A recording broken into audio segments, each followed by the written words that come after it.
नमस्कार, एसपीसी के YouTube platform पर आप सभी का स्वागत है और मेरा नाम है मणि और हम लोग यहाँ पे जो है वो DSSB TGT मैथ्स के सिलेबस को पढ़ना शुरू कर चुके हैं, जिसमें अभी तक हम लोगों ने 3 से 4 टॉपिक जो कि रियल एनालिसिस का पार्ट है उसे हम लोग समाप्त कर दिए हैं।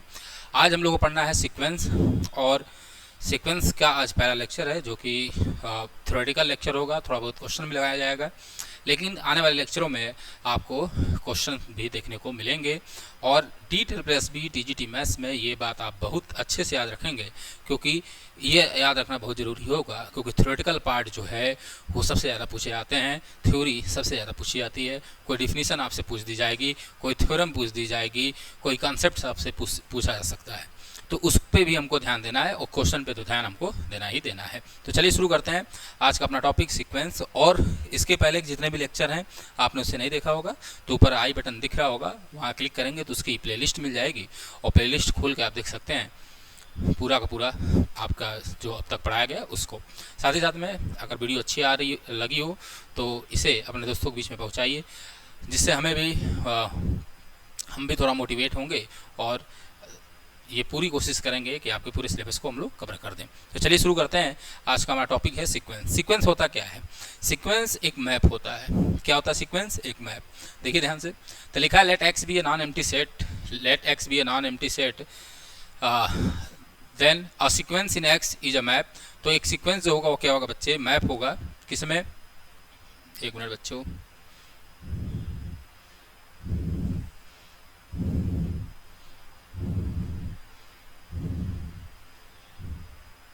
चलो। तो let x be a non empty set, अगर कोई हमारे पास एक्स जो है वो क्या है? नॉन एम्प्टी सेट है। तो अ सीक्वेंस, तो एक सीक्वेंस जो होगा वो एक्स में क्या होगा? वो एक मैप होगा f such that N to x, जहाँ पे एन क्या है? तो एन जो है बच्चे क्या है? नेचुरल नंबर है। एन क्या है बच्चे? एन जो हमारा है वो क्या है? नेचुरल नंबर है। एन क्या है बच्चों? नेचुरल नंबर है। ठीक है, तो नेचुरल नंबर के बारे में आपको पता ही होगा नेचुरल नंबर होता क्या है। यानी आपका जो मैप बनेगा, ठीक है, मैप बनेगा, उसकी जो डोमेन होगी, डोमेन वो क्या होगी? डोमेन जो होगी वो क्या होगी? नेचुरल नंबर होगा। और जो हमारा रेंज का सेट है वो क्या होगा? एक्स होगा। एक्स, अब ये एक्स जो है वो कुछ भी हो सकता है। क्लियर है? ठीक। अब देखो ध्यान से, इसी एक्स, अगर एक्स इफ एक्स बराबर आर हो जाए, इफ एक्स बराबर आर, आर का मतलब क्या हो गया? Real number. अगर एक्स बराबर क्या हो गया भैया? रियल नंबर हो गया, तो जो मैप होगा f such that N to R, ये क्या कहलाएगा? ये कहलाएगा रियल सीक्वेंस। क्या कहलाएगा बच्चे? Real sequence. रियल सीक्वेंस या सीक्वेंस इन आर, इसे क्या कहेंगे हम लोग? Sequence in are. सिमिलरली अगर x के बराबर c हो गया तो उसे हम कहेंगे सीक्वेंस इन कॉम्प्लेक्स नंबर या कॉम्प्लेक्स सीक्वेंस। ठीक है, हमें पढ़ना क्या है? रियल सीक्वेंस पढ़ना है। हमें पढ़ना क्या है? रियल सीक्वेंस पढ़ना है। तो जो हमारा मैप है वो कहाँ से कहाँ है बच्चे? F such that N to R है, ये हमारा मैप है। अगर ये मैप है मेरे बिलाल, तो ध्यान से देखोगे, पहला एलिमेंट नेचुरल नंबर आपको पता होगा, काउंट जो भी हम काउंट कर सकते हैं वो सारे नंबर क्या होते हैं? नेचुरल नंबर होते हैं। और मैं यहाँ पे नेचुरल नंबर आपको पढ़ाने नहीं आया हूँ। क्लियर है? तो ये शुरू कहाँ से होगा? 1 से। तो एफ ऑफ 1 बराबर, सॉरी 1 का जो मैप बनेगा, वो जो 1 का मैप बनेगा वो क्या बनेगा बच्चे? एफ ऑफ 1 से। 2 का किससे बनेगा बच्चे? तो इसकी वैल्यू होगी एफ ऑफ 2 से। सिमिलरली 3 का क्या होगा बच्चे? F of 3। और इसी तरह हम लोग आगे बढ़ते चलेंगे, तो n का अगर करें तो होगा ये क्या? एफ ऑफ n से। बात समझ में आए? एफ ऑफ n से। यानी जो सीक्वेंस मिलेगा वो क्या मिलेगा? सीक्वेंस मिलेगा हमें, वो मिलेगा एफ ऑफ 1, फिर मिलेगा बच्चे कामा एफ ऑफ 2, फिर कामा एफ ऑफ 3, फिर सो ऑन। तो यही जो होगा ये क्या कहलाएगा? Sequence in are. इसे हम लोग क्या कहेंगे? सीक्वेंस इन आर या रियल सीक्वेंस या सीक्वेंस इन रियल नंबर, ये कहेंगे। ठीक है, यानी इस मशीन में आपको नेचुरल नंबर की सारी वैल्यू रखनी है, और जो वैल्यूज आएंगी वही क्या हमें क्या बनाएगा? हमारा सीक्वेंस बनाएगा, वही हमारा सीक्वेंस बनाएगा। बात समझ में आ गई होगी? हाँ सर। अब देखिए ध्यान से, जो एफ ऑफ 1 होता है इसे हम लोग कहते हैं फर्स्ट टर्म। ये कौन सा टर्म है बच्चे? फर्स्ट टर्म, आपको पता होगा। एफ ऑफ 2 क्या होता है बच्चों? ये होता है सेकेंड टर्म। सिमिलरली इसी तरह आगे बढ़ेंगे तो ये कौन सा टर्म है? nth term. इसे क्या कहेंगे हम लोग? nth term. और यूजुअली इसको लिखते कैसे हैं? पहले टर्म को a1 से, दूसरे वाले को a2 से, और सिमिलरली nth को किससे लिखेंगे हम लोग? an से लिखेंगे। nth को किससे लिखेंगे? an से। तो इतनी बात आपको समझ में आ गई होगी कि सीक्वेंस होता क्या है। क्लियर है? अब सीक्वेंस को डिनोट कैसे करते हैं? इधर क्वेश्चन कुछ आ गया है, चलिए देखिए ध्यान से, यहाँ ही देख लीजिए। अब देखो ध्यान से, सीक्वेंस को हम लोग डिनोट कैसे करते हैं। ये भी देख लेंगे। And sequence is denoted by, और सीक्वेंस को हम लोग डिनोट करेंगे 3 तरीके हमारे पास, या तो हम लोग उसके एनर टर्म को लिख लें an, ऐसे लिख सकते हैं पहला तरीका। दूसरा तरीका हम लोग लिख सकते हैं an, जहाँ पर n कहाँ बिलोंग करेगा, नेचुरल नंबर में, ठीक है। और तीसरा तरीका हमारे पास जो होगा वो क्या होगा, वो होगा यहाँ होता, सॉरी, n बराबर 1 टू इन्फिनिटी a, तो ये होगा an n बराबर 1 टू इन्फिनिटी, ऐसे भी लिखा होगा, या an n belongs to natural number, ठीक है। ये हमारे पास 3 तरीका है, मैं हमेशा इसको यूज करूँगा और किताब में जो भी मिलेगा। तो ये क्या है, सीक्वेंस को लिखने का तरीका है। सीक्वेंस क्या होगा, इस तरह से हम लोग लिख सकते हैं। क्लियर है, इतनी बातें आपको समझ में आई होगी। चलिए कुछ एग्जाम्पल लेता है सीक्वेंस का, जो आपके नेक्स्ट पेज पे देखिए। पहला सीक्वेंस an बराबर है 1/n, तो अभी ये सीक्वेंस 1/n है, एनर टर्म दिया है, तो हमें पता है सीक्वेंस क्या होता है बच्चे, मैप होता है नेचुरल नंबर से कहाँ तक बच्चे, रियल नंबर तक, क्योंकि हमें रियल सीक्वेंस ही पढ़ना है, इसलिए इस बात को समझना है, नेचुरल नंबर से रियल नंबर। तो n बराबर 1 रखोगे तो क्या आएगी वैल्यू 1, n बराबर 2 रखोगे तो 1/2, n बराबर 3 रखोगे तो 1/3, n बराबर 4 रखोगे तो 1/4, एंड सिमिलरली ये क्या करेगा, आगे बढ़ता हुआ चला जाएगा। तो ये हमारा क्या मिल गया बच्चे, सीक्वेंस। इसका पहला टर्म क्या है, a1 बराबर 1 है, a2 बराबर कितना बच्चे 1/2 है, और an बराबर 1/n ऑलरेडी गिवन है। चलिए इसका भी आप लोग लिख लीजिए। तो इस सीक्वेंस का देखो, अगर 1 रखोगे तो 1 - 1 0, तो आएगा 1, ठीक है। 2 रखोगे तो 2 - 1 1, बोलो भैया जी सर, हाँ, तो आएगा -1, फिर आएगा 1, फिर आएगा -1, तो ये भी क्या मिला, एक सीक्वेंस मिला। n स्क्वायर 1 रखोगे तो 1, 2 रखोगे तो 4, 3 रखोगे तो 9, 16 एंड सो ऑन। क्लियर है, हाँ सर।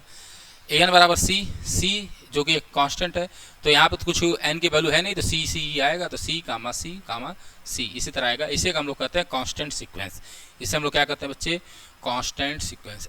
अगर ऐसा कोई सीक्वेंस आपको मिल जाए तो उसे हम लोग कहेंगे कांस्टेंट सीक्वेंस। क्लियर है जी। फिर इसी तरह an बराबर, ये 0 होगा कब, जब n जो होगा n इज प्राइम या 1, और ये इसकी वैल्यू n होगी जब n क्या होगा, कंपोजिट होगा। तो इसका भी लिख लो, हमें पता है 1, तो 1 पे वैल्यू कितनी है 0, तो 0 आएगा। फिर है 2 पे वैल्यू क्या है, 2 प्राइम होता है, तो 2 पे भी 0, 3 भी प्राइम होता है तो 0, 4 कंपोजिट होता है तो आएगा 4, बस में 5 क्या होता है प्राइम, फिर आएगा 0, एंड इसी तरह ये आगे बढ़ता हुआ चला जाएगा। ठीक है, अगला है an + 2 बराबर an + an+1, जहाँ पे a1 बराबर 1 दिया है, a2 बराबर 1 दिया है, तो हमें यहाँ पे a3 निकाल लो। तो a3 बराबर होगा, जैसे ही n बराबर 1 रखोगे तो a3 आएगा, तो ये होगा a1 प्लस कितना होगा बच्चे, प्लस होगा हमारे पास कितना a2। ठीक है, इसी दोनों को वैल्यू दी है, तो a3 कितना आएगा बच्चे, a3 आएगा 2। ठीक है, इसी तरह a4 निकालने के लिए आपको n बराबर 2 रखना होगा, 2 रखोगे तो होगा a2 + a3, a2 की वैल्यू 1 है और ये आया है 2, तो 1 + 3 बराबर 4, यानी जो सीक्वेंस मिलेगा वो क्या मिलेगा, a1 बराबर 1, a2 बराबर भी 1, a3 कितना है बच्चे 2, और a4 कितना है बच्चे, a4 हमारे पास 4, और इसी तरह आगे बढ़ता हुआ चला जाएगा। तो ये हमारे पास कुछ अच्छे सीक्वेंस का मैंने एग्जाम्पल बताया, ये हमारा क्या होता है बच्चे, सीक्वेंस होता है। ये बात आपको समझ में आ गई होगी, इतनी बात क्लियर होगा। चलिए आगे बढ़ते हैं। तो ये हमने कुछ सीक्वेंस आपको दिखाए जिसको आपको समझना होगा। अगला टॉपिक, चलिए अगला हमारे पास है मोनोटोनिक सीक्वेंस। चलिए मोनोटोनिक सीक्वेंस होता क्या है, ये बहुत ही समझना। आज हम लोग, मैं बार बार कह रहा हूँ कि मुझे आज आपको बेसिक बातें समझनी है, थ्योरेटिकल बातें समझनी है, कल से हम लोग और डीपली इसमें घुसेंगे। ठीक है, आज बेसिक बातें समझनी बहुत जरूरी है, क्योंकि बेसिक नहीं आएगा तो आप कुछ कर नहीं पाओगे। तो चलिए मोनोटोनिक सीक्वेंस क्या होता है। तो देखो, अगर कोई हमारे पास सीक्वेंस an है, अगर हमारे पास कोई सीक्वेंस क्या बच्चे an है, ठीक है, किसका भैया, रियल नंबर का, तो ये कहलाएगा मोनोटोनिकली इंक्रीजिंग। क्या कहलाएगा, इंक्रीजिंग। कब इंक्रीजिंग कहलाएगा, if n is greater then m, अगर n क्या हो, ग्रेटर देन m हो, तो this implies an is greater than equal to am। अब आपको समझना है, नाम से ही क्लियर है, मोनोटोनिकली इंक्रीजिंग। इंक्रीजिंग का मतलब क्या होगा कि सीक्वेंस का हर एक टर्म जो होगा पिछले वाले टर्म से बढ़ता जाएगा। ठीक है, हर एक सीक्वेंस का हर एक पिछला टर्म क्या होगा, अगला टर्म जो होगा वो पिछले टर्म से क्या करेगा, बढ़ेगा। देखो ध्यान से, अगर n ग्रेटर देन m है, तो an क्या होगा, ग्रेटर देन am होगा। यही बात यहाँ पे लिखी गई है। ठीक है, यानी वो इंक्रीज करता हुआ आगे बढ़ेगा। और मोनोटोनिकली डिक्रीजिंग क्या होगा कि वो क्या करेगा, डिक्रीज करेगा, यानी सबसे पहले बड़ा टर्म, फिर उसके बाद छोटा टर्म, फिर उससे छोटा, फिर उससे छोटा। This is the monotonic decreasing sequence. Increasing में क्या होगा, इंक्रीजिंग में क्या होगा, छोटा, फिर उससे बड़ा, फिर उससे बड़ा, फिर उससे बड़ा। वास्तव में अब इसके एक एग्जांपल मैं आपको लिख के दिखाता हूँ। जैसे मानो मैंने लिया an बराबर, मैंने ले लिया, मानो एक an बराबर मैंने लिया n, एक छोटा सा एग्जांपल आपको लिया गया। चलिए ध्यान से, चलो अब इस सीक्वेंस को देखो ध्यान से, अगर 1 रखोगे भाई क्योंकि n टू r होता है, नेचुरल नंबर्स होता है, तो पहला मेंबर जो आएंगे भाई साहब 1 आएंगे, दूसरे आएंगे 2, फिर आएगा 3, फिर आएगा 4, फिर आएगा 5, चलो और इसी तरह आगे बढ़ता चला जाएगा। दिस इज द A1, ये हमारा क्या है A2, और ये हमारा क्या है A3, ये हमारा क्या है बच्चे A4 एंड सो ऑन। आप साफ साफ दिख रहे हो कि हर एक टर्म जो है वो बढ़ता हुआ जा रहा है। अगर ये बढ़ता हुआ जा रहा है तो ये क्या होगा, मोनोटोनिक इंक्रीजिंग सीक्वेंस होगा। और डिफिनीशन से देखनी है तो A1 और A2 को ले लो, तो A1 is less then A2 है कि नहीं है, बोलो भैया। A1 is less then A2, जहाँ पर 1 भी क्या है, लेस देन क्या है 2 है। बात समझ में आया? यही बात लिखा गया था, यही बात आपको लिखा गया था किसमें, मोनोटोनिक इंक्रीजिंग में। ये तो लिखा गया था कि अगर n greater than or equal to m होगा तो an भी जो होगा वो greater than or equal to am होगा। यहाँ भी देखो ध्यान से, अगर 2 बड़ा है किससे बच्चे, 1 से, तो A2 भी बड़ा होगा किससे, 1 से, A1 से। यही बात आपको यहाँ पर लिखी गई है, जिसका आप बहुत अच्छे से मतलब समझ गए होंगे। बात समझ में आए? तो दिस इज द मोनोटोनिक क्या है, इंक्रीजिंग सीक्वेंस। यानी ये सीक्वेंस जो है वो क्या करेगा, ये सीक्वेंस शुरू होगा, फिर इस तरह बढ़ता बढ़ता बढ़ता बढ़ता आगे चला जाएगा। बात समझ में आया कि नहीं आया? जी सर, हमें बात समझ में आ गई। तो this is the monotonic increasing sequence, ये क्या करेगा, बढ़ेगा। डिक्रीजिंग का एग्जाम्पल, डिक्रीजिंग का भी एग्जाम्पल हम ले सकते हैं आसानी से। चलो डिक्रीजिंग का एक एग्जाम्पल ले लीजिए आप लोग। तो देखो डिक्रीजिंग का एग्जाम्पल आपके सामने स्क्रीन पर ये रहा। अगर मैं an बराबर कोई सीक्वेंस an लिया और an बराबर मैं ले रहा हूँ 1/n, ठीक है, साफ साफ दिख रहा है 1, फिर आएगा 1/2, फिर आएगा बच्चे क्या, फिर आएगा 1/3, फिर आएगा 1/4, 1/5, 1/6 एंड सो ऑन। साफ साफ दिख रहा है कि क्या है, ये घटता हुआ आगे बढ़ा चला जा रहा है। A1 कितना बच्चे, A1 1 है, ये A2 है, ये भाई साहब A3 हैं, ये भाई साहब A4 है। अब आप देखो ध्यान से, A3 जो है, आप बताओ ध्यान से, A3 जो है वो क्या है, बड़ा है किससे, A4 से। बोलो भैया है कि नहीं है? हाँ सर, क्योंकि 1/3 इज ग्रेटर देन 1/4 है कि नहीं है? बोलो भैया। हाँ सर। और यहाँ पे 4 जो होता है वो क्या होता है, ग्रेटर देन 3 होता है। तो अगर 4 ग्रेटर देन 3 होगा तो डिक्रीजिंग में क्या होगा, A3 is greater then A4 होगा। बस ये पलट जाएगा, A3 is greater then A4 या A4 is less then A3, बस यहाँ पे पलट जाना है। यही बात लिखा गया है, यानी ये डिक्रीज करता हुआ आगे बढ़ेगा।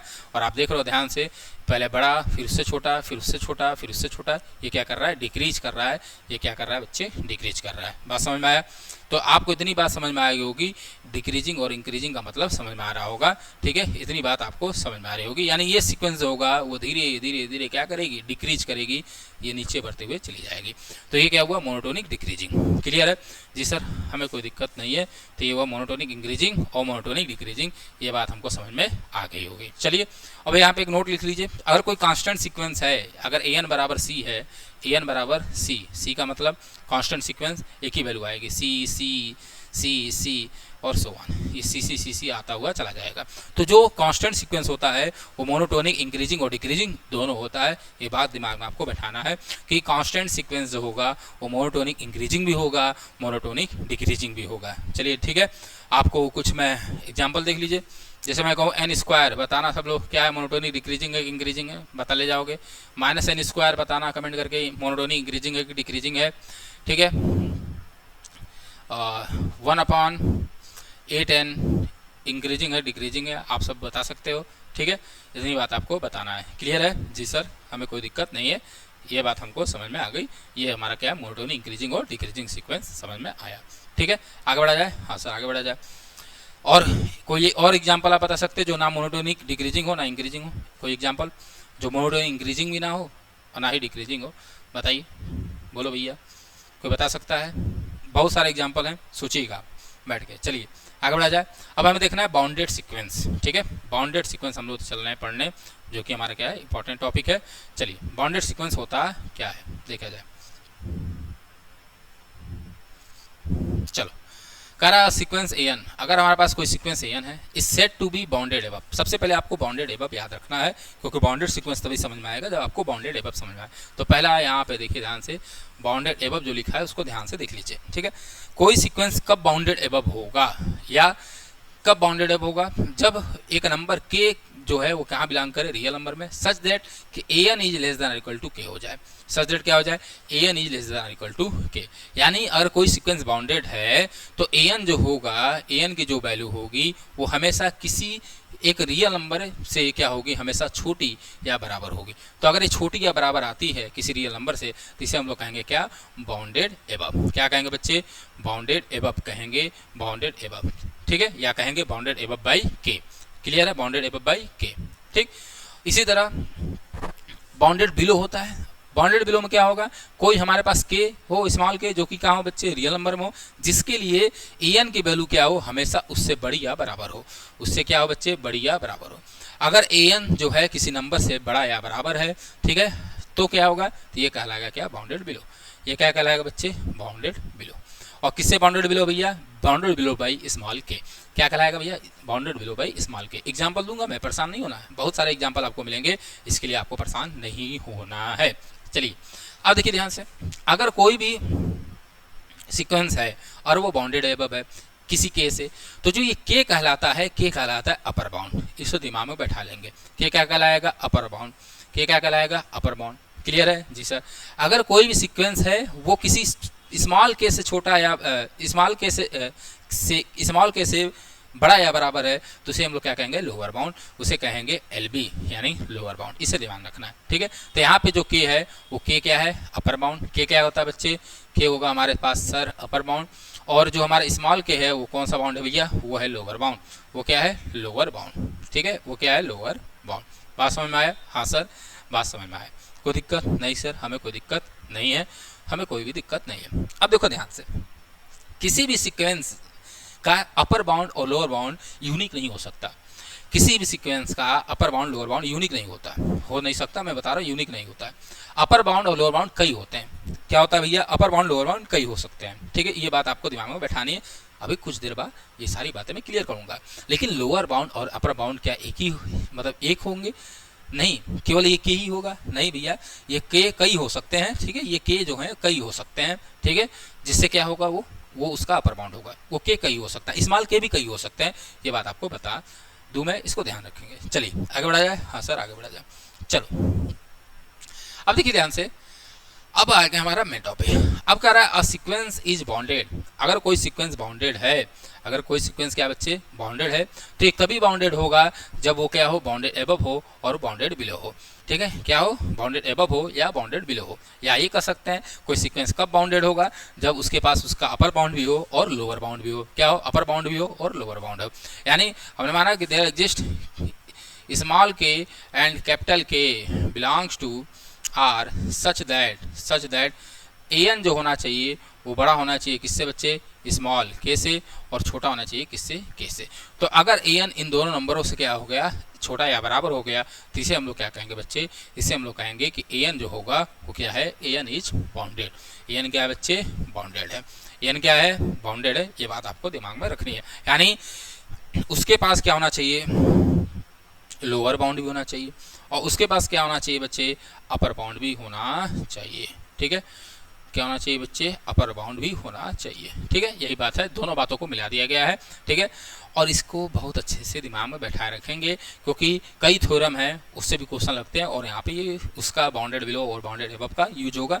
अभी एग्जाम्पल में बताऊंगा कि कौन सा सीक्वेंस बाउंडेड एबव है, बाउंडेड बिलो है, ये सारी बातें बताई जाएगी। चलिए कोई दिक्कत नहीं सर, हमें कोई दिक्कत नहीं है, ये बात तो समझ में आया। बाउंडेड की एक और डिफिनेशन में लिख सकता हूँ मॉड के फॉर्म में, दैट इज, या लिख सकता हूँ कि there exist k belongs to R such that mod n is less than or equal to k. ये भी लिखा जा सकता है, ये भी लिखा जा सकता है, जहाँ पर सारे एन कहाँ हैं बच्चे, ये नेचुरल नंबर में, ठीक है। यानी मॉड एन जो होगा वो क्या होगा, के से छोटा या बराबर होगा। मॉड एन का मतलब जैसे ही मॉड खोलोगे तो आपको पता है कि 2 साइन से खुलेगा, यानी माइनस के से बड़ा हो। बात वही होती है इसकी भी कि क्या होगा, एन जो होगा वो माइनस के से बड़ा या बराबर होगा, और किससे छोटा होगा, के से छोटा होगा। तो this is the another definition of bounded sequence. तो आपको अच्छे से बात समझ में आ गई होगी कि बाउंडेड सीक्वेंस होता क्या है, ये बात समझ में आ गई होगी। एक मिनट,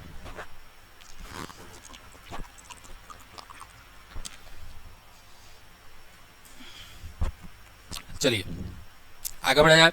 जी सर कुछ एग्जाम्पल ले लीजिए। चलिए आगे चलते हैं एग्जाम्पल के साथ, और एग्जाम्पल से पहले 2 बातें और छोटी छोटी हैं, उसको भी हम लोग कर लिया जाए।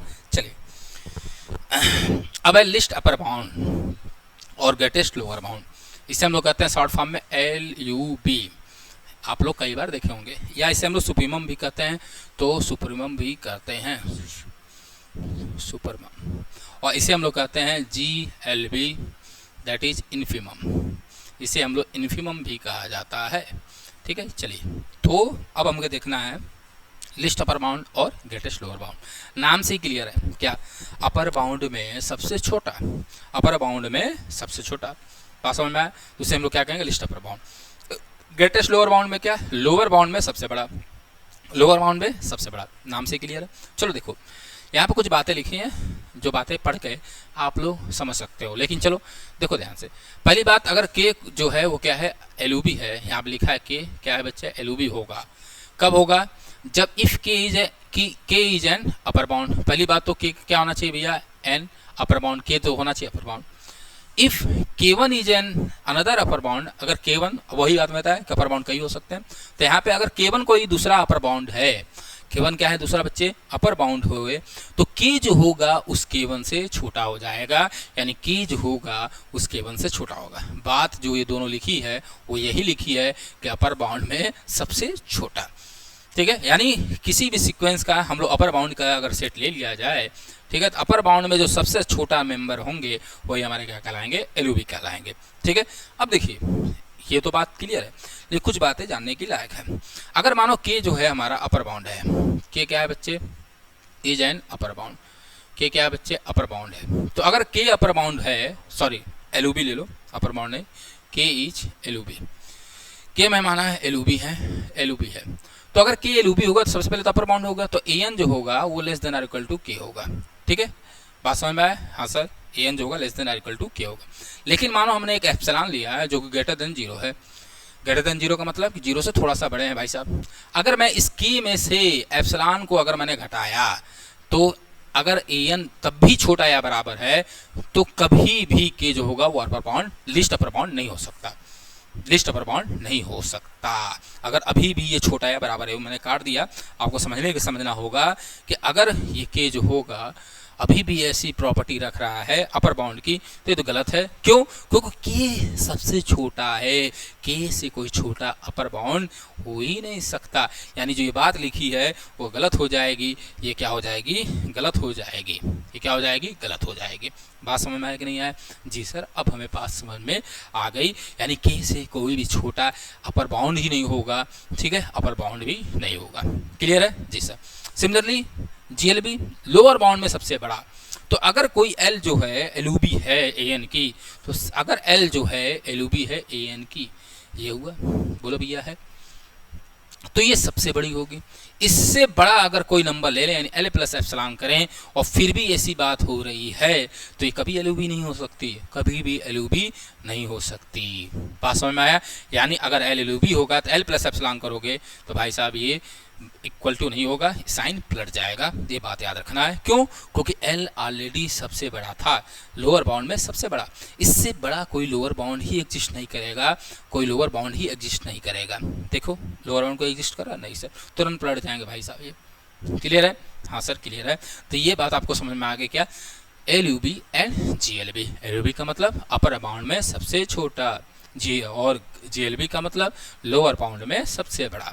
बात समझ में आ गया होगा, जी सर बात समझ में आ गई है, आगे बढ़िए, तो बढ़ गए। चलो आइए अब देखना है, बताना है कि ये सीक्वेंस बाउंडेड है कि नहीं बाउंडेड है। कुछ एग्जाम्पल अच्छे मैं आपके पास आपके चरणों में समर्पित करने लाया हूँ उसको देख लीजिए। चलिए, तो पहला एग्जाम्पल है, देखो ध्यान से। तो सबसे पहले अपर बाउंड देख लो ध्यान से कि किससे बड़ा होगा और किससे छोटा होगा ये सीक्वेंस भाई साहब। तो देखो ध्यान से, सीक्वेंस जो है वो किससे छोटा या बराबर होगा।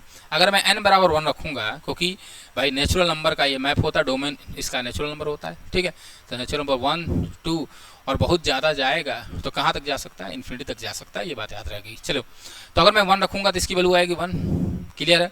अगर मैं इन्फिनिटी रखा तो 1 बाई इन्फिनिटी कितनी होगी बच्चे, 0, ठीक है। यानी ये बात तो क्लियर है कि ये जो सीक्वेंस होगा वो 1 और 0 के बीच में होगा। बोलो भैया, बोलो, बात समझ में आएगी नहीं। यानी इसका जो अपर बाउंड हुआ, अपर बाउंड जो हुआ वो क्या हुआ, अपर बाउंड जो हुआ वो हुआ 1, और इसका जो लोअर बाउंड होगा, लोअर बाउंड होगा वो क्या होगा बच्चे, वो होगा कौन भाई साहब, 0। बात समझ आए, यानी AN जो होगा वो less than or equal to 1, और ग्रेटर देन होगा किससे, 0 से। हालांकि यहाँ पे 0 इक्वल नहीं लगना चाहिए, लेकिन मैं इसको काट कैसे कर दे रहा हूँ, बस समझ में आया। तो ये हो गया। तो an क्या होगा, an इज बाउंडेड, an क्या होगा, बाउंडेड होगा, an क्या होगा, बाउंडेड होगा। यही बात आपको बताई गई है। बात समझ में आया कि नहीं आया जी सर। अब कुछ लोग क्या करते हैं, 1 है तो 1 पे रखेंगे, कहेंगे 1 पे सबसे छोटी वैल्यू आएगी, तो 1 रखे तो 1 आ गया, तो इसको कह देंगे लोअर बाउंड। नहीं भैया, ऐसा गलती नहीं करना है, ठीक है। पहले आप वैल्यू रखिए, वैल्यू रख के देखिए, ध्यान से चेक करिए कि हमारे पास छोटी वैल्यू आ रही है कि छोटी वैल्यू आ रही है कि बड़ी वैल्यू आ रही है। तो साफ साफ दिख रहा है 1 और 0, तो 0 तो छोटा होगा ना, 0 छोटा है तो सिंपल सी बात है 0 से बड़ा होगा an किसी भी सूरत में, ठीक है। और अपर बाउंड सबसे बड़ा 1 क्या है, सबसे बड़ी वैल्यू आएगी इसकी। जब सारे भाई इन्फिनिटी रखने पे ये 0 आ रहा है, यानी 0 आ रहा है, तो सिंपल सी बात है 0 आ गया। 0 से छोटा तो हो ही नहीं सकता ना, क्लियर है। और 1 रख रहे हो n बराबर 1, तो 1 क्या होगा, सबसे बड़ी वैल्यू होगी, तो 1 हो गया अपर बाउंड और 0 हो गया क्या, लोअर बाउंड। आप बस इसे कंपेयर कर लीजिएगा, वही लोअर बाउंड और अपर बाउंड होगा, ये बात याद रहे।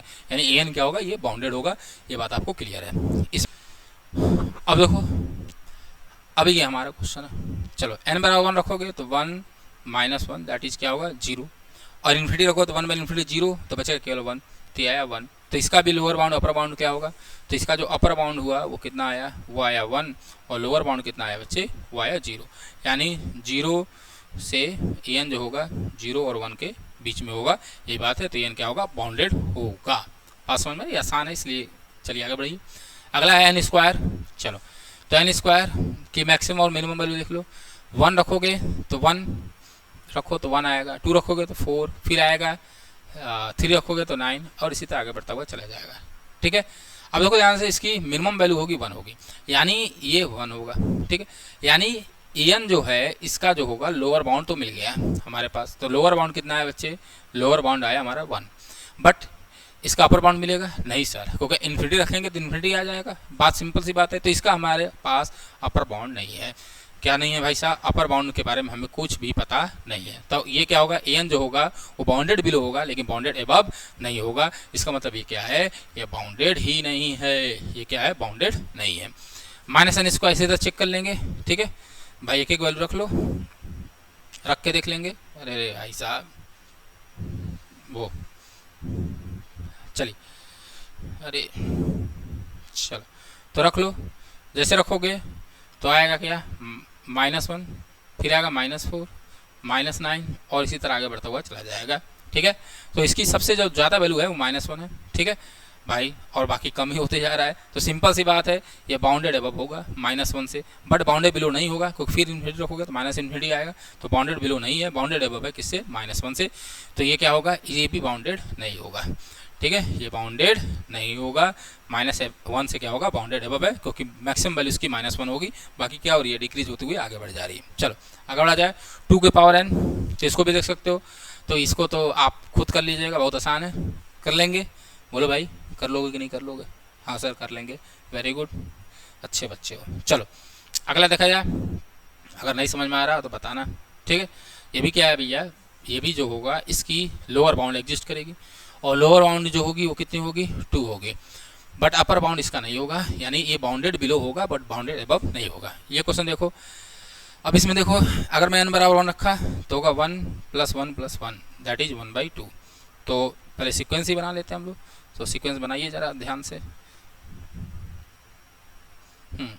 तो सीक्वेंस बनाओ। जब सीक्वेंस बनाओगे तो आएगा, पहला 1 रखोगे तो 1/2, 2 रखोगे तो 2/3, फिर आएगा 3 रखोगे तो 3/4 ना, इसी तरह आगे वो बढ़ता हुआ चला जाएगा, कोई दिक्कत नहीं सर। अगर तुमने इन्फिनिटी रखा है, n बराबर इन्फिनिटी, तो n कॉमन ले लो, तो है n/n+1, ठीक है। n कॉमन लोगे तो होगा 1/n, और ये होगा n 1 + 1/n। n से n क्या होगा, कैंसिल, और इन्फिनिटी जैसे रखोगे तो 1/इन्फिनिटी 0 हो गया, तो इसकी वैल्यू आई कितनी, 1। तो जो इसकी मैक्सिमम वैल्यू आई वो कितनी आई, तो मैक्सिमम आई हमारे पास, मैक्सिमम जो सबसे बड़ी वैल्यू आएगी, ठीक है, वो कितनी आएगी, 1 आएगी, ठीक है। तो इसका जो होगा अपर बाउंड जो होगा, अपर बाउंड जो होंगे वो क्या होगा, वो होगा 1, और इसका लोअर बाउंड क्या होगा, तो साफ साफ दिख रहा है 1/2, और लोअर बाउंड कितना होगा, 1/2। क्लियर है, इसको भी आप लोग देख लेंगे। चलिए आगे बढ़ा जाए जी सर। अब ये क्वेश्चन है कि 7वां नंबर, बताओ बाउंडेड बिलो है कि बाउंडेड अबव है। तो ये तो साफ साफ दिख रहा है, ये सीक्वेंस है। तो 1 तो मैक्स सबसे छोटी वैल्यू है, तो 1 तो इसकी लोअर बाउंड होगी, ठीक है। बट अपर बाउंड बता सकते हो क्या? नहीं सर, अपर बाउंड के बारे में हमें नहीं पता है, ठीक है, क्योंकि ये बढ़ता हुआ आगे बढ़ेगा और कहाँ तक जाएगा हमें नहीं ये आइडिया है। तो ये भी क्या होगा, लोअर बाउंड तो मिला लेकिन अपर बाउंड नहीं मिला, तो ये भी बाउंडेड नहीं होगा, ठीक है। बाउंडेड कौन कौन थे भाई साहब? बाउंडेड ये हैं, ठीक है, बाउंडेड ये भी नहीं है, इसी तरह बाउंडेड ये भी नहीं था, ये बाउंडेड नहीं था, ठीक, इधर ये बाउंडेड है, ये भी बाउंडेड है। तो बात समझ में आ गई होगी, इतनी बातें आपको बताई गई किससे? बाउंडेड सीक्वेंस के बारे में। अब चलिए लिमिट ऑफ अ सीक्वेंस, ठीक है, लिमिट ऑफ अ सीक्वेंस, ये बहुत ही मज़ेदार टॉपिक है। चलिए, हमने ये let n be a sequence of a real number, हमारे पास एन जो है वो क्या है? Sequence of a real number है, ठीक। तो then a element a belongs to R is said to be limit of the sequence if each neighbourhood of a lives only finitely many term of the sequence outside it. अरे भाई साहब, रामायण की दोहे पढ़ दिए सर आपने तो। हाँ, बात नहीं समझ में आया, समझना है। अगर ए जो होगा वो क्या है? लिमिट है किसी भी सीक्वेंस का। अगर ए जो है वो लिमिट है किसी सीक्वेंस का, तो इसके हर एक नेबरहुड ए का, किसका नेबरहुड? ए का नेबरहुड जो होगा वो क्या करेगा? फाइनाइटली मेनी टर्म क्या करेगा? सीक्वेंस का अपने पास नहीं रखेगा, आउटसाइड ऑफ इट होगा, यानी उसके बाहर होगा। अब बात तो समझ में नहीं आई, दोहा है, आगे बढ़िए। दोहे को हम लोग सार, दोहे का सार मैं बताता हूँ, परिभाषित करता हूँ। ये वाली डिफिनेशन देखिए और यहीं से दोहे का सार भी निकलेगा।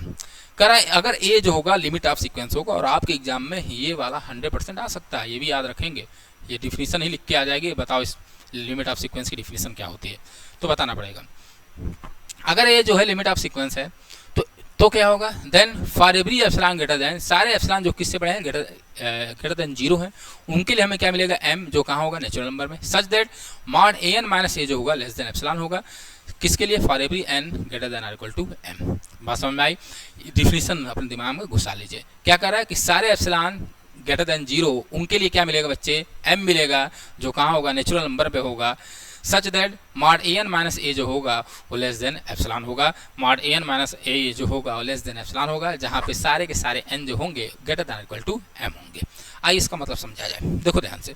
अगर मैं इस मॉड को खोलूंगा, तो अभी मैंने बताया मॉड जैसे खुलता है तो ये एप्सिलॉन से बड़ा होगा, लेकिन किससे छोटा? सॉरी, टेक्निकल एरर आ गई थी भैया, फिर से इसको देख लीजिए।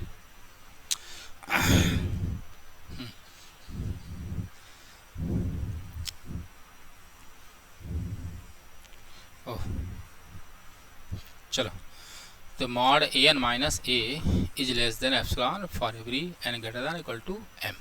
चलिए देखिए ध्यान से, इसको देखिए। तो अगर ए जो होगा लिमिट ऑफ सीक्वेंस होगा, ए क्या होगा? लिमिट ऑफ सीक्वेंस होगा। तो इफ कब होगा? जब for every epsilon greater than 0, for every epsilon greater than 0 there exist m belongs to natural number, तुरंत हमें क्या मिलेगा? m मिलेगा, जिसके लिए such that mod a n minus a करोगे तो लेस देन क्या होगा? एप्सिलॉन होगा, जहाँ पे सारे के सारे n क्या होंगे? Greater than equal to m होगा। मतलब क्या हुआ? अगर a जो है लिमिट है किसकी? सीक्वेंस की, तो हमारे लिए सारे के सारे एप्सिलॉन जो किससे बड़े होंगे? 0 से बड़े होंगे, उनके लिए हमें m मिलेगा। और m किस तरह मिलेगा कि mod a n minus a करोगे तो हमेशा किससे छोटा होगा? एप्सिलॉन से छोटा होगा, जहाँ पे सारे के सारे n जो होंगे वो ग्रेटर देन इक्वल टू क्या होंगे? m होंगे। ये बात याद रखनी है, 100% एग्जाम में आपके आ सकती है, ये बात मैं आपको बोल रहा हूँ, दिमाग में इसको बैठा लीजिए। चलो अब देखो, mod a n minus A less than epsilon. अगर मॉड की प्रॉपर्टी लगाओगे तो अगर मॉड खुलेगा तो ए एन माइनस ए लेस देन एप्सिलॉन तो होगा, लेकिन माइनस एप्सिलॉन से बड़ा होगा। ए भाई साहब को इधर लाइए, तो ए एन जो होंगे वो छोटे होंगे ए प्लस एप्सिलॉन से, और बड़ा होगा किससे बच्चा? ए माइनस एप्सिलॉन से। यानी ए एन जो होगा वो कहाँ चला गया? Open interval a n a minus epsilon comma a plus epsilon, ठीक है, ये हो गया। जहाँ पर सारे के सारे n क्या होंगे? Greater than equal to m होंगे, सारे के सारे n greater than equal to m होंगे, सारे के सारे n greater than equal to m होंगे। ये जो बात लिखी है ये भी एक डिफिनीशन है, और इसी डिफिनीशन को थ्योरी के फॉर्म में मैंने यहाँ पे लिखा है, जो आपको समझ में नहीं आ रहा था, थ्योरी के फॉर्म में यहीं पे लिखा गया है। क्लियर है? तो आप देखिए ध्यान से, अब इस बात को समझना है, समझोगे? हाँ सर समझेंगे, ये बात हमें क्लियर है। अब देखो ध्यान से, ए एन जो होगा वो क्या होगा? ए माइनस एप्सिलॉन और ए प्लस एप्सिलॉन के बीच में होगा, ठीक है। बीच में होने का मतलब, ए के बीच में होने का मतलब कि ए का पड़ोसी है, ठीक है, neighbourhood of a, this is the neighbourhood of a, इसे क्या कहेंगे? Neighbourhood of a. अब एन जो है वो क्या है, नेबरहुड ऑफ ए में है, क्लियर है। लेकिन कौन से एन है, कौन से, जो एन, कौन से, जो n greater than or equal to m को फॉलो करे। अगर n greater than or equal to m को फॉलो नहीं करेगा तो वो वाले एन तो होंगे नहीं। यानी मैं ये कह सकता हूँ, ये कह सकता हूँ क्या, कि अगर m minus one one term के बाद m माइनस वन टर्म के बाद ये जो सीक्वेंस en होगा, ठीक है, en होगा, बात समझ रहे हो कि नहीं, वो किस में आएगा, वो इसके नेबरहुड में आएगा। यानी n a माइनस एप्सिलॉन और a प्लस एप्सिलॉन के बीच में कंटेंट होगा। किसके बाद, किस टर्म के बाद, m माइनस वन टर्म के बाद। बट जो m माइनस वन टर्म के पहले के मेंबर होंगे भाई साहब, वो क्या होंगे, इस सीक्वेंस से बाहर होंगे। यानी वो सीक्वेंस इससे बाहर होगा, सीक्वेंस का एलिमेंट। मतलब क्या हुआ कि इसके नेबरहुड से बाहर होंगे कितने टर्म, तो भैया m माइनस वन टर्म जो होंगे वो इससे बाहर होंगे, होंगे कि नहीं होंगे। तो ये फाइनाइट टर्म जो होगा इस नेबरहुड से बाहर होगा, यही बात आपको कही गई है, ठीक। और कौन कौन से टर्म इस नेबरहुड में होंगे, तो सर जो फॉलो करेगा n greater than equal to m या m माइनस वन के बाद जितने भी टर्म होंगे वो किस में होंगे, इस सीक्वेंस में होंगे। बात समझ में आ गई, नहीं आ गई, तो यही बात लिखा गया है। इसको आप अगर दोबारा पढ़ लेंगे, अब चौपाई और दोहा की तरह नहीं पढ़ना पड़ेगा। अब आप दिमाग से पढ़िए कि let n be a sequence of a real number then n element a belongs to r is said to be limit of sequence. कब, if each neighbourhood of a, अगर हर एक neighbourhood of a minus epsilon और a plus epsilon, this is the neighbourhood, ये इसके neighbourhood में lives only finite many term of the sequence outside it. यानी कितने सीक्वेंस के टर्म को छोड़ेंगे, फाइनाइट टर्म को, और वो फाइनाइट टर्म कितने आ रहे हैं भैया, m माइनस वन टर्म, ठीक है, यही होगा, m माइनस वन टर्म जो है वो बाहर होंगे। तो दिस इज द डिफिनीशन, आपको बात समझ में आ गई होगी, क्लियर है, हाँ सर क्लियर है। अब एप्सिलॉन क्या है, एप्सिलॉन जो है वो क्या है, इंटीजर है। कैसा इंटीजर है, पॉजिटिव इंटीजर है, जो हमेशा क्या होगा, जीरो से बड़ा होगा, हमेशा जीरो के बड़ा होगा। अब जीरो बड़ा कितना बड़ा, नहीं सर बहुत बड़ा नहीं होगा, जीरो से थोड़ा सा बड़ा होगा। और एप्सिलॉन की वैल्यू हम अपने हिसाब से कुछ भी ले सकते हैं, एप्सिलॉन की वैल्यू हम लोग अपने हिसाब से कुछ भी ले सकते हैं, epsilon by 2, epsilon by 3, epsilon by 4, root epsilon. Epsilon को जितना छोटा कर सकते हैं उतना छोटा करें, हमें कोई दिक्कत नहीं है, ये बात याद रखेंगे। तो एप्सिलॉन कुछ भी ले सकते हैं, ठीक। अब आइए चलते हैं, हमको अभी तक लिमिट ऑफ सीक्वेंस समझ में आ गया। चलिए आगे बढ़ते हैं। Convergent sequence, any sequence of real number is said to be convergent. अगर कोई भी सीक्वेंस है वो कन्वर्जेंट कब होगा, जब उसके पास लिमिट होगी, इफ इट हैज लिमिट। यानी लिमिट की डिफिनेशन को यहाँ चिपका दो, for every epsilon greater than 0 there exist m belongs to natural number such that, किस तरह कि मॉड an माइनस a जो होगा वो लेस देन एप्सिलॉन होगा, जहाँ पे सारे के सारे n जो होंगे greater than equal to m होंगे। और इस डिफिनेशन को दिमाग में बहुत अच्छे से चिपका लो, पिछली बार पूछा गया है, ठीक है, ये डिफिनेशन दिमाग में होनी चाहिए, क्लियर है, हाँ सर क्लियर है। और जो ये m होता है, एक बात मैं और बता दूं, ये जो m होता है वो डिपेंड करता है एप्सिलॉन पे, m डिपेंडिंग ऑन एप्सिलॉन, ये भी आता है रखेंगे। m किस पे डिपेंड करेगा, तो डिपेंड करेगा एप्सिलॉन पे, ये भी आता है याद रखिएगा, m डिपेंडिंग ऑन एप्सिलॉन। बस में अब सर इतनी कहानी आपने बता दी, आधा अधूरा से लग रहा है, क्वेश्चन लगवा दीजिए तो पूरा हो जाए। चलिए क्वेश्चन चलते हैं, और आपको एक क्वेश्चन में लगाता हूँ तो आपको सारी बातें समझ में आ गई होंगी। चलिए देखिए ध्यान से, कह रहा show that limit of sequence 1/n, जहाँ पे n जो है नेचुरल नंबर में, इज 0, इसकी दिखाने की लिमिट 0 है। तो an जो है हमारे पास कितना है, 1/n है, और a बराबर कितना, लिमिट कितनी इसकी 0 है। तो आपको करना क्या है, कुछ नहीं सर, बहुत आसान है। डिफिनेशन आप जानते हैं कि for every epsilon greater than 0 there exist m, ठीक है, बिलोंग्स टू कहाँ भैया, नेचुरल नंबर सच दैट कि mod an minus a is less than epsilon, जहाँ पर सारे के सारे n जो होंगे greater than equal to m होंगे। तो आपको जब भी लगाना है तो आपको ये लेके चलना है, ठीक है, और आपको m खोज लेना है। कौन से m खोजने हैं, जो greater than equal to n होंगे। कौन से m खोजने हैं, जो greater than equal to m होंगे। तो उस m की वैल्यू के लिए, उस m की वैल्यू के लिए क्या होगा, ये सीक्वेंस उसकी लिमिट क्या होगी, 0 होगी। यानी अगर आपको m मिल गया, ठीक है, जो क्या हो, n greater than equal to m हो, और किस पे डिपेंड करे, एप्सिलॉन पे, तो कहानी हमारी 35 है। लगाएंगे कैसे, देखिए ध्यान से, आपको सबसे पहले ये वाला पार्ट लेकर चलना है। तो इन भाई साहब को उठा लीजिए, an बराबर 1/n है, तो 1/n माइनस 0, a बराबर 0 है, लेस देन एप्सिलॉन। यहाँ से क्या हुआ कि 1/n is less than epsilon, ठीक है। अब देखो, यानी n जो होगा, अब इधर कर लो, तो ये इम्प्लाई हुआ, जैसे इम्प्लाई हुआ तो इसका मतलब हुआ कि n ग्रेटर देन 1/एप्सिलॉन, n किससे बड़ा है भैया 1/ε से। अगर मैं m बराबर 1/ε ले लूँ, m बराबर क्या ले लिया मैंने 1/ε ले लिया, तो हमारा काम 35 हो गया। तो मैंने लिया लेट या choose m is greater than or equal to 1/ε, ये ले लिया। और जैसे ही हम लेंगे तो हमें देखो ध्यान से, ये तो इससे कम है, ये तो सही है, लेकिन इसके लिए भी ये ट्रू हो गया। क्यों? क्योंकि हमने m ले लिया और m किस टाइप का मिला 1/ε टाइप का मिला, जिसके लिए n क्या है greater than equal to m है। तो m किस पे डिपेंड कर रहा है, वही मैंने बोला था डिपेंडिंग ऑन एप्सिलॉन। तो अगर m आपको इस टाइप का मिल जाए तो सीक्वेंस की लिमिट एग्जिस्ट करेगी, और सीक्वेंस की लिमिट क्या होगी a होगी। यही बात आपको बताई गई है कि उसकी लिमिट क्या है 0 है। क्लियर है? हाँ सर, हमें कोई दिक्कत नहीं है, ये बात हमको समझ में आया। तो आपको m खोजना होगा। m किस पे डिपेंड करेगा बच्चे? एप्सिलॉन पे डिपेंड करेगा। आप सबसे पहले an minus a minus mod an minus a less than epsilon लेके चलिए, 1/n माइनस 0 करिए, वैल्यू रखिए, लेस देन एप्सिलॉन करिए, और n को देख लीजिए, n क्या है भैया, n ग्रेटर देन 1/ε से।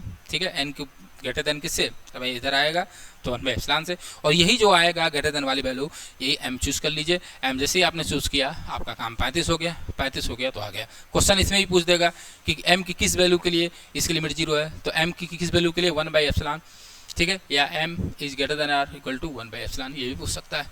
तो कभी कोई ये भी पूछा है, m की वैल्यू भी पूछ लेगा, तो आपको बताना पड़ेगा। ये बात आपको समझ में आई होगी। आगे बढ़ते हैं, चलिए आगे बढ़ो भाई।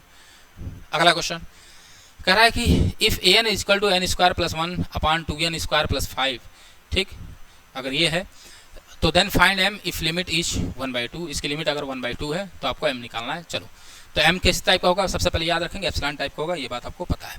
तो चलो ध्यान से देखो, ध्यान से इसको सबसे पहले क्या लिख चलोगे, mod an minus a is less than epsilon. तो an की वैल्यू कितनी है, an की वैल्यू हमारे पास है मॉड, तो होगा mod n square plus 1/2n square plus 5 minus a कितना है बच्चे 1/2 है, और ये किससे छोटा होगा, एप्सिलॉन से छोटा होगा। कोई दिक्कत नहीं सर, हमें कोई दिक्कत नहीं है। ठीक, अब इसको सॉल्व कर लो। सॉल्व करोगे तो क्या होगा, मॉड n स्क्वायर प्लस 1, ठीक है, और यहाँ हो जाएगा 2 टाइम्स, ठीक, माइनस 2n स्क्वायर माइनस 5/2 और 2n स्क्वायर प्लस 5। कोई दिक्कत नहीं सर, कोई दिक्कत नहीं। तो यहाँ से क्या होगा, 2n स्क्वायर कैंसिल हो जाएगा, होगा जी सर। 1 माइनस 5, तो 1 माइनस 5 कितना आ रहा है बच्चे, नहीं सॉरी 2 मल्टीप्लाई होगा, और 2 माइनस 5, तो 2 माइनस 5 होगा -3, तो यह आया कितना, मॉड -3/2 2n स्क्वायर प्लस 5, ठीक है, ये हो गया। और किससे छोटा है, लेस देन एप्सिलॉन से छोटा है। कोई दिक्कत नहीं सर। अब निकालना है, मॉड है तो मॉड की प्रॉपर्टी जानते हैं, निगेटिव कोई असर नहीं करेगा, पलट दो तो होगा 2n स्क्वायर प्लस 5, ठीक है, अपॉन 3 इज लेस देन 1/ε। ठीक, कोई दिक्कत नहीं सर, हमें कोई दिक्कत नहीं है। ठीक है, अब क्या करेंगे, 3 का मल्टीप्लाई कर लो, और n की वैल्यू आपको निकालने बस इतना पता है।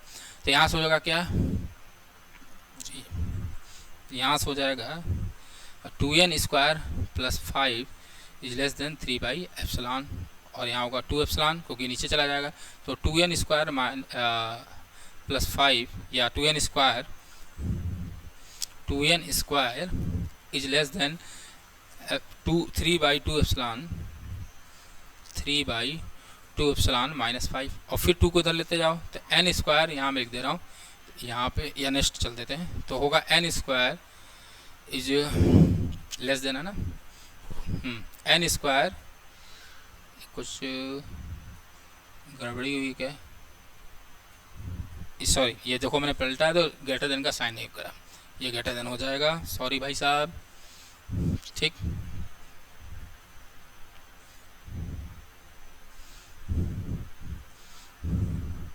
सिमिलरली यहाँ भी ग्रेटर देन आएगा। ठीक है, ये बात तो आपको पता होगी।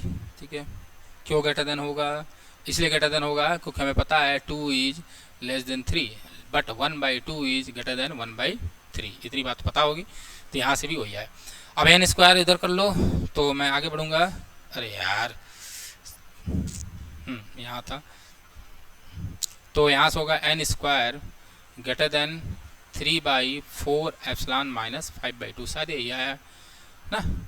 हाँ, तो यहाँ से n क्या होगा, तो n ग्रेटर देन √3/4 माइनस 5/2, और m क्या ले लोगे, m a ले लोगे, तो m greater than equal to √3/4 minus 5/2, बस ये ले लिए। तो m की वैल्यू निकल गई, और m की वैल्यू देखो किस पे डिपेंड कर रही है, एप्सिलॉन पे डिपेंड कर रही है। तो यही बात आपको बताई गई है, इसको भी आप अच्छे से देख लेंगे, ठीक है। तो ये बात आपको समझ में आ गई होगी। चलिए आगे चला जाए। हाँ सर आगे चलें।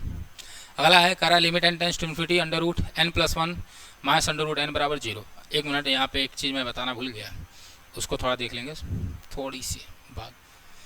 ये लिमिट ऑफ सीक्वेंस में, और लिमिट ऑफ सीक्वेंस को डिनोट कर सकते हैं, देख लीजिए ध्यान से। इसका मतलब होता है कि n टेंस टू इन्फिनिटी करेगा तो an टेंस टू क्या करेगा, a, और इसको डिनोट कैसे करेंगे, limit n tends to infinity an is equal to a। इसको दिमाग में बैठा लीजिएगा। थोड़ा सा मैं यहाँ पे मुझसे मिस्टेक हो गया, इसको मैंने बताया नहीं, तो इसको आप लोग दिमाग में रख लेंगे कि limit n tends to infinity an is equal to a। वहाँ मैंने देखा तो मुझे याद आया, ठीक।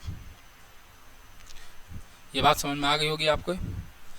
तो ये लिखेंगे कि अगर n टेंस टू करेगा इन्फिनिटी को, तो n कहाँ करेगा, a को। Limit n tends to infinity an बराबर a, यही बात बताई गई है। चलिए आगे बढ़ा जाए। अब कह रहा है इसकी लिमिट दिखाइए कि इसकी लिमिट 0 होती है। नेक्स्ट क्वेश्चन हमारा कुछ था, कहाँ गया, ये रहा।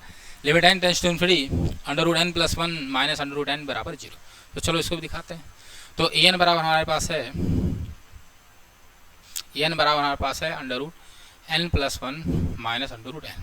चलो इसको रेशनलाइज करिए ज़रा। तो जब रेशनलाइज करोगे तो ऊपर नीचे आपको पता है किससे मल्टीप्लाई करना है। हाँ सर, तो मैंने इसको रेशनलाइज किया क्योंकि नीचे चला है तो काम हमारा और आसान हो जाता है। जैसे करोगे तो होगा n+1 माइनस n और अपान √n+1 प्लस √n होगा। अब जरा इसको घटाओ तो n से n क्या हुआ, कैंसिल, तो ये बन के आया 1/√n+1 प्लस √n। कोई दिक्कत नहीं सर। अब an तो हमारा मिल गया इस टाइप का। तो हमको दिखाना है मॉड an, तो an माइनस 0 ले रहा हूँ मैं, यहाँ पर मैं ले रहा हूँ, लिख देता हूँ मैं एक बार कि मॉड an माइनस 0, a मतलब यहाँ पे 0 है, तो होगा 1/√n+1 माइनस 1/√n माइनस 0, ठीक है। ये हो गया, कोई दिक्कत नहीं सर। लेस देन क्या होगा, एप्सिलॉन। बोलो भैया कोई दिक्कत नहीं सर, हमें कोई दिक्कत नहीं है। तो यहाँ से इसको मैं हुआ, ठीक है, ये क्या लिख दिया मैं, ये पूरा होगा। चलो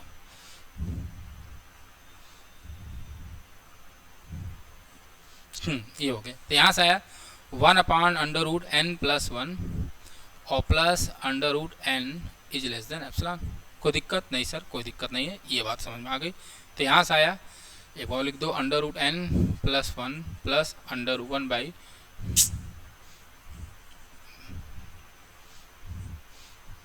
अरे यार यहाँ होगा 1/√n+1 plus √n is less than epsilon. यही आया है, हाँ सर यही आया। अब देखो ध्यान से, अगर ऐसी बातें हैं तो देखिए ध्यान से, मैं क्या कर रहा हूँ कि ये बात आपको समझ में आ गई होगी कि ये लिखा हुआ है। कोई दिक्कत नहीं सर, हमें कोई दिक्कत नहीं, ठीक। अब देखो ध्यान से, अगर मैं फ्रैक्शन की बात करूँ तो जैसे देखो ध्यान से, 2 अभी मैं बताया लेस देन 3 है, बट 1/2 इज ग्रेटर देन 1/3। और सिमिलरली अगर यहाँ पर मैं इसको और छोटा करूँगा तो ये यहाँ आ जाएगा, और मैं इसे बड़ा करता जाऊँगा तो ये छोटा होता चला जाएगा। बात समझ में आ रही नहीं, ये है, इतनी बात तो आपको पता होगी, ठीक। तो अगर मैं इसको छोटा कर दूँ, अगर मैं छोटा कर दूँ तो ध्यान से देखो, जो 1/√n+1 और प्लस √n है, ठीक है, ये। अब मैंने n को 1 को हटाया, यानी छोटा किया, n+1 को n किया, तो ये होगा 1/√n और प्लस √n होगा। हाँ सर होगा। अब मुझे ये बताओ कौन बड़ा है कौन छोटा है। जब मैं नीचे वाले को और छोटा करूँगा, नीचे वाले को और छोटा करूँगा तो बड़ा बनता जाएगा। यानी सिंपल सी बात है, बड़ा कौन होंगे, ये। यानी 1/√n+1 प्लस √n, ये क्या होगा, छोटा होगा किससे, 1/2√n से, ठीक है। 2√n से क्या होगा, छोटा होगा। ये बात आपको पता है, कोई दिक्कत, बोलो भैया। यहाँ तो कोई बात समझ में आई कि नहीं आई आप लोग को? अगर नहीं आई हो तो बताइए। मैंने क्या किया, इसको छोटा करता हुआ चले गए, कोई दिक्कत नहीं सर, कोई दिक्कत नहीं है। तो अगर ऐसी बात है तो ये तो थी, अब लेकिन मैंने इससे बड़ी वैल्यू ले ली, ठीक है। तो यहाँ पर क्या होगा, पलट जाएगा साइन, और यहाँ हो जाएगा क्या कि 1/2√n, ठीक है, क्या था वो, लेस देन एप्सिलॉन, ये हो जाएगा। अरे भैया मैं इससे बड़ी वैल्यू ले लिया, और अगर ये इससे छोटा है, ठीक है, ये क्या है, इससे छोटा है, तो सिंपल सी बात है 1/2 से भी छोटा होगा कि नहीं होगा, बोलो। हाँ सर होगा। अरे भैया होगा कि नहीं होगा, जी सर होगा। तो बस वही काम किया गया है। तो ये हो गया ये, तो यहाँ से क्या आएगा, 1/√n is less then 2 epsilon, ठीक है। तो यहाँ आ गया, पलट दो इसको, तो √n is greater then 1/2 epsilon, और यहाँ से आ जाएगा n is greater then 1/4 epsilon का स्क्वायर। m की वैल्यू क्या ले लोगे, m मिल गया हमको, देखो ग्रेटर देन 1/4 एप्सिलॉन। तो जब हमको m एप्सिलॉन टाइप का मिल जाएगा, तो सिंपल सी बात है, हमारा सीक्वेंस क्या होगा, कन्वर्जेंट होगा। तो ये हमारा क्या हो गया बच्चे, कन्वर्जेंट हो गया। यही बात आपको बताई गई, सॉरी कन्वर्जेंट, या इसकी लिमिट जो होगी क्या होगी, 0 होगी, यही बात है। तो जब भी लिमिट 0 दिखाना हो, हालांकि ये तरीका है नहीं, ये आपको बस बताया गया है थोड़ा बहुत। इसकी लिमिट 0 अगर एग्जाम में पूछ देगा तो मैं बताऊंगा, लेकिन एग्जाम में आपको m की वैल्यू पूछ सकता है कि m किस पे डिपेंड करेगा, कितनी वैल्यू डिपेंड करेगा, तो आपको इस तरह से निकालना पड़ेगा और m को बताना पड़ेगा। बट क्या हमको क्वेश्चन इस तरह लगाना, नहीं सर, बिल्कुल भी नहीं, ठीक है। लिमिट निकालने के लिए इस चीज़ का बिल्कुल भी यूज नहीं करना है, बहुत आसानी से लिमिट निकल जाएगा, वो नेक्स्ट लेक्चर में वो देखेंगे, ठीक है। आज के लिए बस इतना ही, आशा करते हैं आपको सारी बातें समझ में आई होंगी। कल मिलते हैं हम लोग अपने लेक्चर के साथ। जय हिंद, जय भारत।